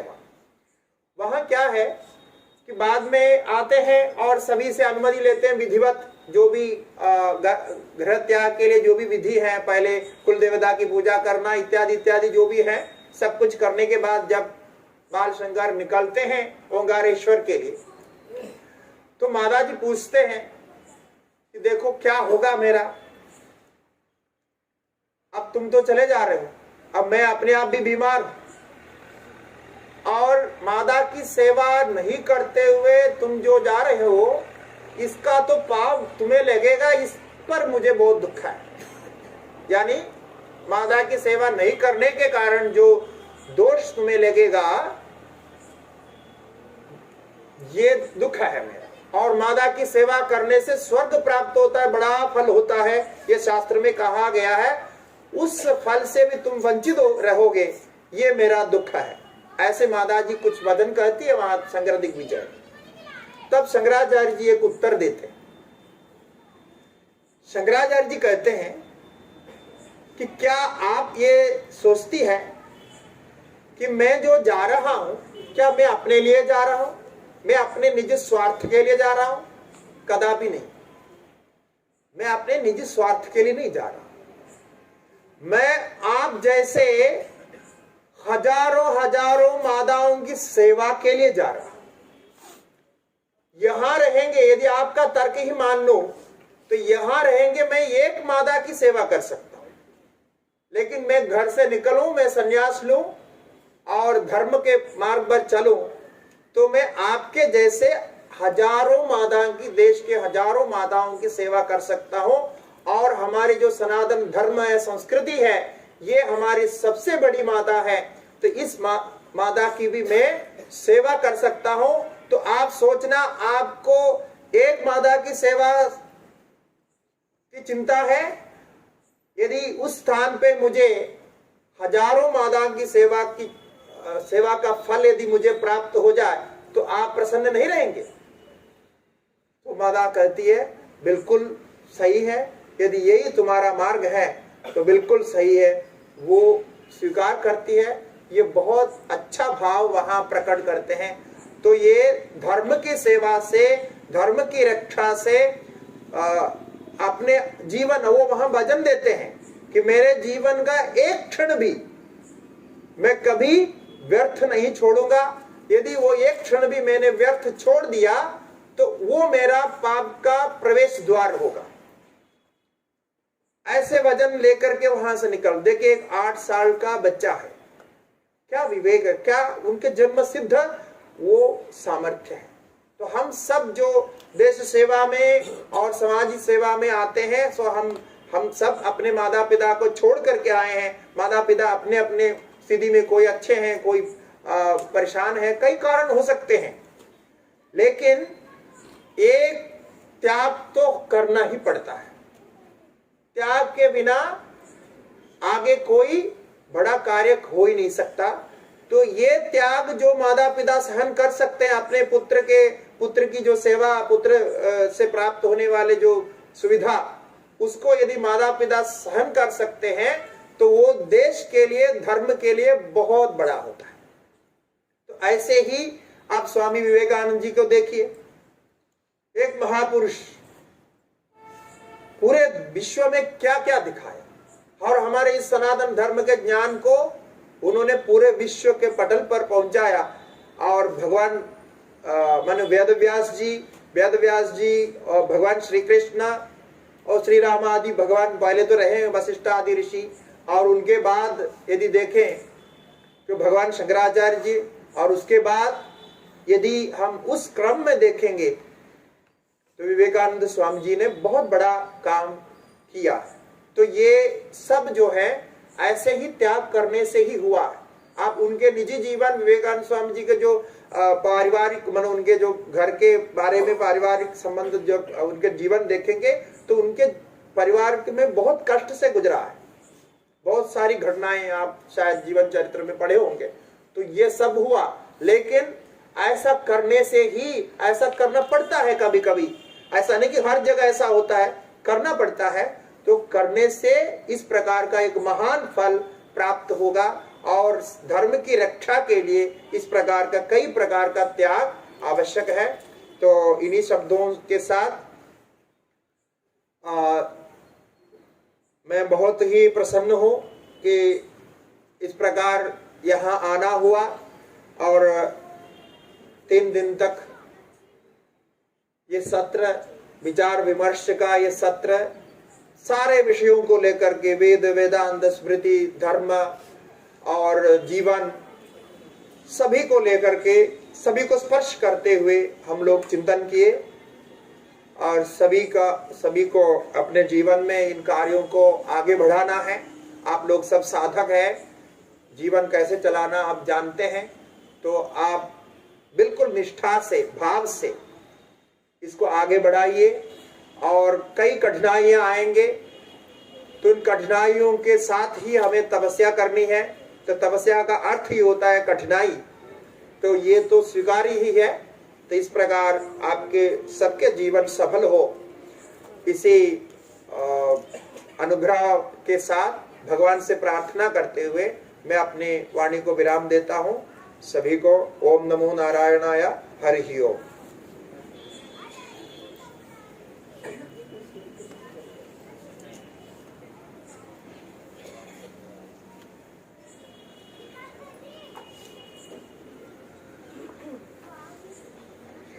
पूज्य स्वामी जी के चरणों में वंदन प्रणाम। विवेकानंद केंद्र निडम प्रकल्प की ओर से और आप सभी की ओर से हम स्वामी जी के बहुत ऋणी हैं कि हम अभी तक जो अपना जीवन जी रहे हैं वो शास्त्र के अनुकूल नहीं है। शास्त्र में क्या लिखा है वो हमको मालूम नहीं है, लेकिन 2 दिन जो हमने चिंतन किया, मनन किया, उससे हमको अपना जीवन कैसे श्रेष्ठ जीना चाहिए, शास्त्रों के ऊपर से जीना चाहिए, उसके बारे में हमको बहुत सारी जानकारी मिली। और केवल जानकारी ही नहीं, लेकिन हम अपना श्रेष्ठ जीवन उस प्रकार से जिए, इस प्रकार का एक बोध हम सबको मिला। और खास करके जो स्वाध्याय का विषय है कि हम अपने जीवन में नित्य रूप से बहुत सारी चीजों को बहुत सारा समय देते, लेकिन नित्य रूप से स्वाध्याय का समय नहीं देते। तो आज हम सभी स्वामी जी के सामने एक संकल्प लें, स्वामी जी को प्रणाम करेंगे, उस समय जरूर हम संकल्प लें कि मैं अपने जीवन में यहाँ जो 3 दिन स्वाध्याय हुआ, उसमें नित्य रूप से मैं अपने जीवन में क्या करता रहूंगा। तो स्वामी जी से निवेदन है, आग्रह है कि इस प्रकार का जो स्वाध्याय है वो नित्य रूप से हमारा चलता रहे। मेरी स्वामी जी से जो पहले बात हुई थी कि हम कोई उपनिषद को लेकर 3 दिन का 4 दिन का यहाँ स्वाध्याय करेंगे, लेकिन बहुत सारी जो उपनिषद में ऐसे शब्द हैं, उसकी परिभाषा है जो हम नहीं जानते हैं। जैसे अभी 3 दिन में हमको जो बेसिक चीजें बताई गई, तो वो ही हम लोग नहीं जानते थे। तो निश्चित रूप से उसको जानते हुए हम अपनी पात्रता बढ़ाएं आने वाले वर्ष के लिए, ताकि पूज्य स्वामी जी आए और अगले वर्ष जब हम इसका अध्ययन करें तो हमारी पात्रता और बढ़ी हुई होगी।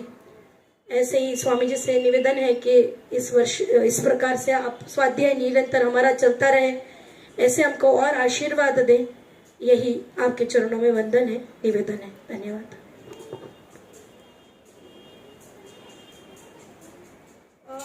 हम सभी स्वामी जी से आशीर्वाद लेंगे, उसके प्रसाद के रूप में मिलेंगे। हमको भी कुछ स्वामी जी को भेंट करना है तो कर सकते हैं।